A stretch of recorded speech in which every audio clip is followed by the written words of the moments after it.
sa lagay ng ating panahon ngayong hapon po ng December 12, 2024. Sa ngayon po ay wala tayong binabantayan na sama ng panahon sa loob at labas ng ating area of responsibility, pero nakakaranas pa din tayo ng mga isolated rains dulot ng Intertropical Convergence Zone dyan sa may Mindanao, shear line sa may Southern Luzon at amihan dito po sa Northern Luzon. At sa ating long range forecast, wala naman pong bagyo na nakikita pa na tatawid dito sa ating bansa for the next 3 to 5 days.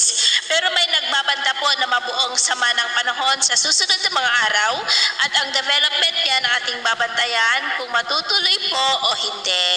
At sa lagay ng ating panahon ngayong hapon dahil sa amihan ay cloudy skies with isolated rain sa may Ilocos Region, Cordillera, Cagayan Valley at dahil naman sa shear line ay cloudy skies with isolated rain sa ilang bahagi ng Calabarzon, Bicol Region, Calapan, Marinduque at Northern Samar. Dahil naman sa Intertropical Convergence Zone ay cloudy skies with isolated rain sa ilang bahagi ng Palawan, Southern Negros, Southern Cebu, Tagbilaran, Surigao Provinces, Davao Region, Sorsogon, Northern Mindanao, Sulu Archipelago at Zamboanga Peninsula. At mamayang gabi, posible pa rin ang mga isolated rain sa ilang bahagi ng Bicol Region, Quezon, Marinduque, Calapan, Palawan, Holosulu, La Union, Ilocos Sur, Cordillera at ilang bahagi ng Cagayan Valley. Kaya mag-ingat pa rin tayo sa mga banta pa rin po